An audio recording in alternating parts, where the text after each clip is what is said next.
Hello YouTube, on se retrouve pour une nouvelle vidéo dans votre passe-temps préféré. Aujourd'hui, ce sera une vidéo plutôt instructive car nous allons découvrir ensemble 5 phobies assez insolites. Let's go!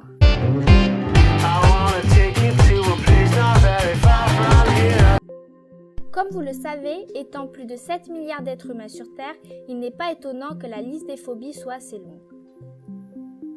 Si l'agoraphobie, la peur des espaces libres et des lieux publics avec beaucoup de monde, ou la claustrophobie, la peur d'être enfermé et la peur des espaces confinés sont les peurs les plus connues, certaines personnes souffrent de phobies méconnues qui peuvent porter à rire.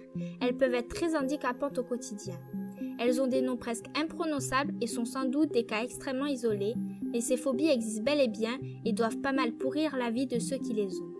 En général, les phobies sont liées avec des symptômes tels qu'une anxiété ou une crise de panique, de l'essoufflement, une tension musculaire, une augmentation du rythme cardiaque, des bouffées de chaleur et une transpiration excessive. Dans un premier temps, nous allons voir la nomophobie. C'est la peur exagérée à l'idée d'être privé de son téléphone portable. Cette phobie est très récente car elle a été inscrite comme telle qu'en 2008. Près de 53% des utilisateurs sont accros à leur téléphone et angoissent de le perdre, de tomber en rate de batterie, de réseau ou de crédit. Plus une anxiété qu'une phobie, cela toucherait 58% des hommes et 48% des femmes.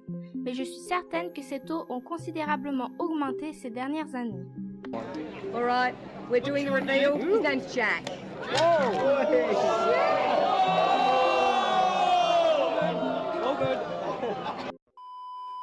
Puis, en deuxième, nous avons l'algamatorémaphobie. C'est la peur inconditionnelle que les statues prennent vie. L'idée qu'elles se mettent à bouger et à parler effraie certains individus.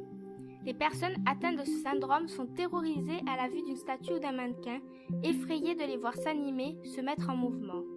Souffrir d'une telle phobie empêche l'accès à certains musées et boutiques et d'admirer les plus beaux monuments ayant marqué l'histoire.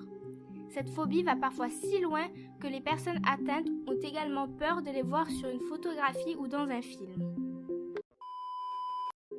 En troisième, nous avons l'anadidaephobie. C'est la peur irrationnelle qu'un canard vous regarde d'une façon malsaine. La personne croit que peu importe où elle se trouve, un canard est en train de la fixer. Les personnes qui souffrent de cette phobie ont subi une sorte de traumatisme dans leur vie, probablement durant leur enfance. La papétolétophobie, de son nom, est la quatrième phobie que nous allons voir. C'est la peur du papier toilette. Ici, la personne ressent une peur panique à la vue du papier toilette. Vous comprendrez que cette phobie peut être très handicapante lors de vos excursions aux toilettes. Les personnes qui souffrent de cette phobie sont certainement obligées de s'équiper de toilettes japonaises. Enfin, la cinquième est la phobophobie. C'est la peur d'avoir peur. La personne a peur de ses réactions si elle avait à affronter une situation difficile. Elle craint de ressentir de l'anxiété, voire d'être atteinte d'une crise de panique. En conséquence, dès qu'elle ressent le moindre signe pouvant être assimilé à de la peur, tels que des palpitations, des vertiges ou des tremblements, elle se met à paniquer de plus belle. C'est un cercle vicieux. Elle trouve son origine dans l'enfance et sa source dans une situation douloureuse où la personne a eu extrêmement peur, soit sous la menace d'un adulte, soit sous celle d'autres enfants. Et pour finir, malgré que vous ayez peur de n'importe quoi, vaut mieux en rire qu'en subir. Et surtout, n'oubliez pas de me dire en commentaire si la vidéo vous a plu. À la prochaine pour une nouvelle vidéo. Bye!